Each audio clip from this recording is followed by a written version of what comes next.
नजमुल साकिब साहब, starting with you, ये फरमाइएगा, ये ऑल पार्टीज कॉन्फ्रेंस का एक इंदिया दिया गया था, क्या ये हो भी पाएगी और क्या इससे मसाइल हल भी हो जाएंगे?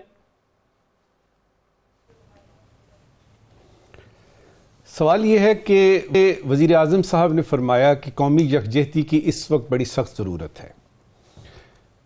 ये यकजहती क्या चीज़ होती है और ये कैसे आएगी, कौन लेके आएगा, बहुत सारे सवाल हैं। थोड़ी देर के लिए ज़रा तसव्वुर में लाइए कि एक बड़ा सा हॉल है और उसमें ये एपीसी हो रही है जी, और ये असद कैसर साहब भी बैठे हैं, गौहर नायाब भी हैं और साथ एक दो और पीटीआई के लोग भी हैं, बाकी सारी अपोजिशन की पार्टियां हैं, नून लीग के बड़े बड़े जगादरी जो सियासतदान हैं वो बैठे हैं, पीपल्स पार्टी भी है, एमक्यूएम भी है, बाप भी है, ये सारी पार्टीज बैठी हुई हैं और इंतज़ार हो रहा है कि प्रोडक्शन ऑर्डर आए हैं इमरान खान के, तो वो तशरीफ़ ला रहे हैं, वो भी आएंगे। आप ये तसव्वुर भी ला सकते हैं ये चीज़? अच्छा, तो एक चीज जो तसव्वुर में नहीं लाई जा सकती उस पर क्या बात करनी है आपने कि ये एपीसी होगी? अच्छा, ये तो हो गया एक पहलू इसका। दूसरा पहलू ये है कि जब ऑल पार्टीज की बात आती है तो इसका मतलब होता है ऑल पार्टीज, सारी की सारी पार्टीज। सारी की सारी पार्टीज का मतमा नजर इस वक्त क्या है? सारी की सारी पार्टियों का क्या एक ही यानी एजेंडा है कि दहशतगर्दी के खिलाफ जो है वो काम करना है, या नेशनल एक्शन प्लान जो है वो 2 लेके आना है, या कौमी यकजहती?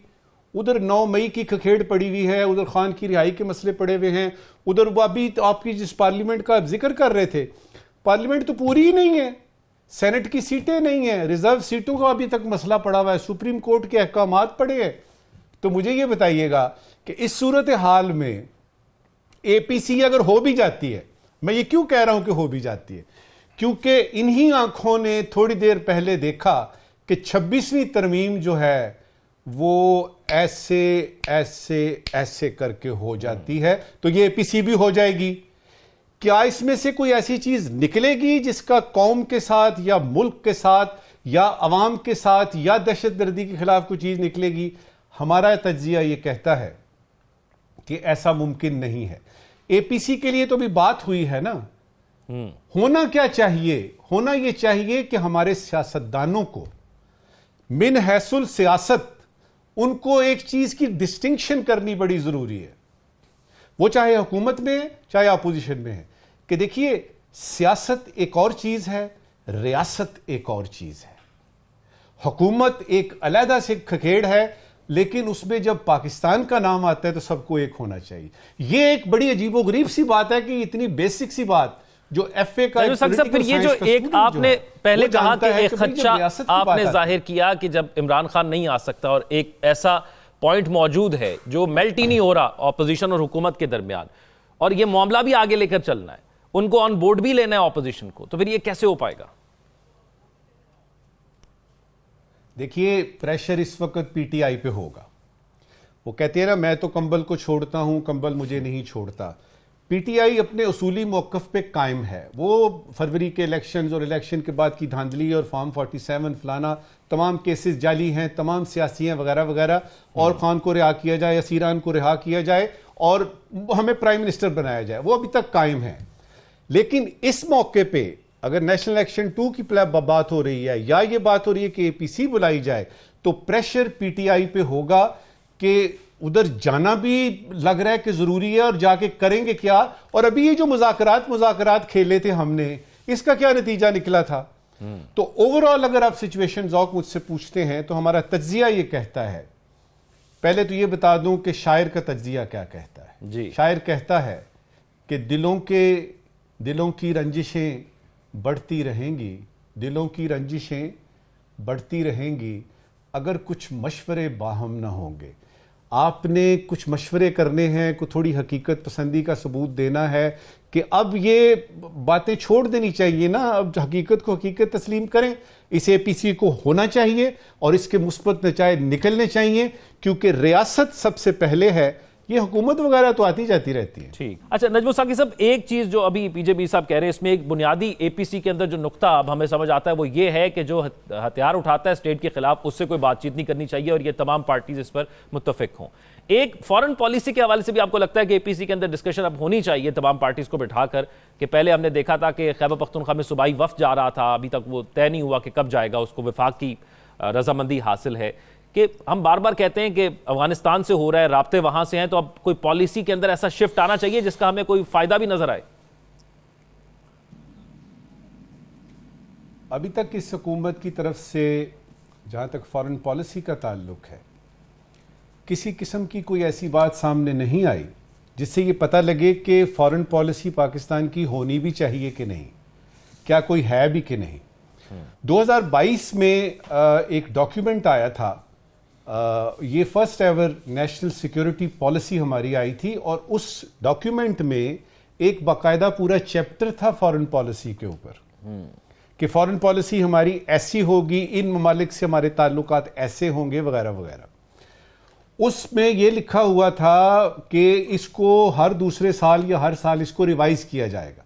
तो जहां तक ये कहना कि फॉरेन पॉलिसी एपीसी में, क्या बात कर रहे हैं आप। फॉरेन पॉलिसी का तो यकीन कीजिए, फॉरेन ऑफिस चले जाइए आप, आपको लगेगा तमाम अफसरान 17 ग्रेड से लेके 22 ग्रेड तक वो सिर्फ 2 काम कर रहे हैं, मेरी प्रमोशन हुई है कि नहीं, मेरी पोस्टिंग कहां पे हो रही है। वो लोग जिन्होंने आपकी फॉरेन पॉलिसी चलानी है, जिन्होंने इंप्लीमेंट करनी है, फिर आप चले जाइए एम्बेसीज में, उनको पैसे नहीं पहुंच रहे ठीक तरह से, उनकी तनख्वाहों के मसले पड़े हुए हैं, और आप कह रहे जी फॉरेन पॉलिसी। इस वक्त की गवर्नमेंट जो है उसके सामने सिर्फ ये है, फॉरेन पॉलिसी का मतलब वो समझते हैं अफगानिस्तान के साथ क्या होना चाहिए, तालिबान के साथ क्या ताल्लुकात होने चाहिए, टीटीपी ये जो अल खवारिज है इनके साथ क्या करना है, इंडिया के साथ क्या करना है, और अमेरिका के साथ ताल्लुकात कैसे ठीक करने हैं, और उसमें ये जो ये लग गई है सैंक्शन लगी हैं आपकी, यानी एंटी मिसाइल प्रोग्राम पे, इसको इसमें से कैसे निकलना है, एंड दैट्स इट। और चाइना का तो आपको पता ही है कि वो तो हमारे, वो तो जी रोज़े क़यामत तक हमारे साथ हैं। फॉरेन पॉलिसी ये नहीं होती, और उसके लिए बड़ा जरूरी है ज़ौक कि इस एपीसी को तो छोड़े, ये तो ऐसे नॉन इशू है।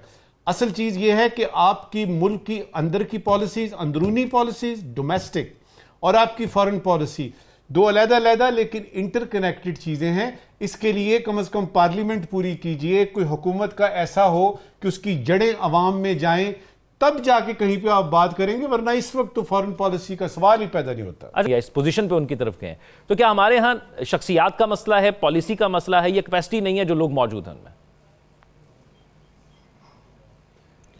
हमारे यहाँ ये सारे मसाइल बदरजा या तम मौजूद हैं। ठीक है, मसाइल का होना इसका ये मतलब नहीं होता कि खुदा न खास्ता कोई हमारा पहला और आखिरी मुल्क है जिसमें किस तरह के मसाइल हैं।